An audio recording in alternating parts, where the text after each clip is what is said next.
Hey there, everyone! Welcome back to our channel. Today we're reading remaining part of page 57 up to page 60 of the book The Sealed Nectar. Let's start another part of Sirat series.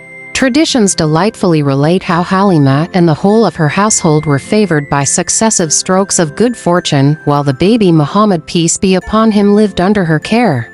Ibn Ishaq states that Halima narrated that she, along with her husband and a suckling babe, set out from her village in the company of some women of her clan in quest of children to suckle. She said, "It was a year of drought and famine, and we had nothing to eat.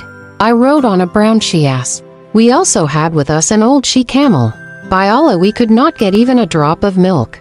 We could not have a wink of sleep during the night, for the child kept crying on account of hunger. There was not enough milk in my breast, and even the she-camel had nothing to feed him. We used to constantly pray for rain and immediate relief. At length we reached Makkah looking for children to suckle. Not even a single woman amongst us accepted the messenger of Allah, peace be upon him, offered to her. As soon as they were told that he was an orphan, they refused him. We had fixed our eyes on the reward that we would get from the child's father. An orphan. What are his grandfather and mother likely to do? So we spurned him because of that. Every woman who came with me got a suckling, and when we were about to depart, I said to my husband, 'By Allah, I do not like to go back along with the other women without any baby. I should go to that orphan and I must take him.' He said, 'There is no harm in doing so, and perhaps Allah might bless us through him.' So I went and took him, because there was simply no other alternative left for me but to take him. When I lifted him in my arms and returned to my place, I put him on my breast, and to my great surprise, I found enough milk in it. He drank to his heart's content, and so did his foster brother, and then both of them went to sleep, although my baby had not been able to sleep the previous night. My husband then went to the she-camel to milk it, and, to his astonishment, he found plenty of milk in it. He milked it, and we drank to our fill, and enjoyed a sound sleep during the night. The next morning, my husband said, 'By Allah, Halima, you must understand that you have been able to get a blessed child.' And I replied, 'By the grace of Allah, I hope so.' The tradition is explicit on the point that Halima's return journey and her subsequent life, as long as the Prophet, peace be upon him, stayed with her, was encircled with a halo of good fortune. The donkey that she rode when she came to Makkah was lean and almost foundered. It recovered speed, much to the amazement of Halima's fellow travelers. By the time they reached the encampments in the country of the clan of Saad, they found the scales of fortune turned in their favor. The barren land sprouted forth luxuriant grass, and beasts came back to them satisfied and full of milk. Muhammad, peace be upon him, stayed with Halima for 2 years until he was weaned, as Halima said.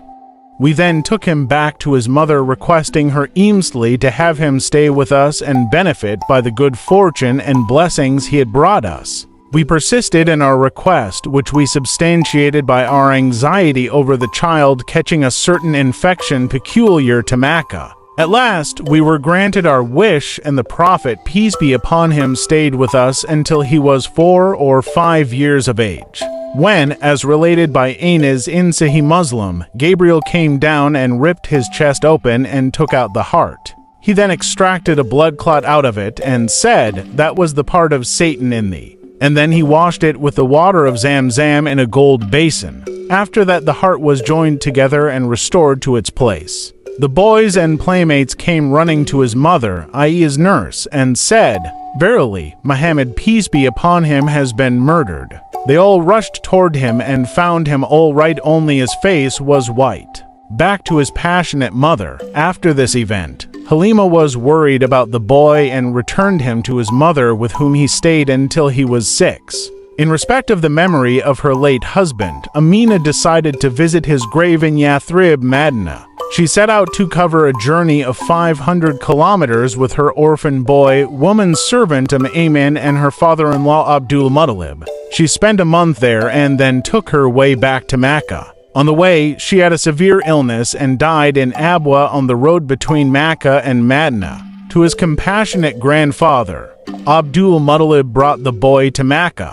He had warm passions towards the boy, his orphan grandson, whose recent disaster, his mother's death, added more to the pains of the past. Abdul Muttalib was more passionate with his grandson than with his own children.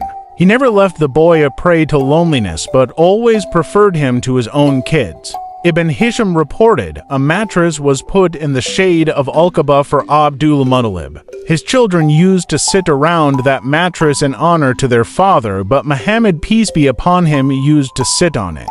His uncles would take him back, but if Abdul Muttalib was present, he would say, "Leave my grandson. I swear by Allah that this boy will hold a significant position." He used to seat the boy on his mattress, pat his back, and was always pleased with what the boy did. When Muhammad, peace be upon him, was 8 years, 2 months, and 10 days old, his grandfather Abdul Muttalib passed away in Mecca. The charge of the Prophet, peace be upon him, was now passed on to his uncle Abu Talib, who was the brother of the Prophet, peace be upon him, father. Abu Talib took the charge of his nephew in the best way. He put him with his children and preferred him to them. He singled the boy out with great respect and high esteem. Abu Talib remained for 40 years cherishing his nephew and extending all possible protection and support to him. His relations with the others were determined in the light of the treatment they showed to the Prophet, peace be upon him. Ibn Asakir reported on the authority of Jalhama bin Arfuda, who said, "I came to Mecca when it was a rainless year, so Quraysh said, 'O Abu Talib, the valley has become leafless and the children hungry. Let us go and pray for rainfall.' Abu Talib went to Al-Kaaba with a young boy who was as beautiful as the sun, and a black cloud was over his head. Abu Talib and the boy stood by the wall of Al-Kaaba and prayed for rain. Immediately clouds from all directions gathered and rain fell heavily and caused the flow of springs and growth of plants in the town and the country. Bahira the monk, when the messenger of Allah, peace be upon him, was 12 years old, he went with his uncle Abu Talib on a business journey to Syria. When they reached Busra, which was a part of Syria, in the vicinity of Hauran under the Roman domain, they met a monk called Bahira. His real name was Georges, who showed great kindness and entertained them lavishly. He had never been in the habit of receiving or entertaining them before. He readily enough recognized the Prophet, peace be upon him, said while taking his hand, "This is the master of all humans. Allah will send him with a message which will be a mercy to all beings." Abu Talib asked, "How do you know that?" He replied, "When you appeared from the direction of a Kaaba, all stones and trees prostrated themselves, which they never do except for a prophet. I can recognize him also by the seal of prophethood which is below his shoulder like an apple. We have got to learn this from our books." He also asked Abu Talib to send the boy back to Mecca and not to take him to Syria for fear of the Jews. Abu Talib obeyed and sent him back to Mecca with some of his men's servants. That's it for today's video. I hope you found this insight into the Prophet Muhammad's life fascinating. If you enjoyed this content, please give this video a thumbs up, and don't forget to subscribe to my channel for more informative and engaging videos like this one. Thank you for watching, and I'll see you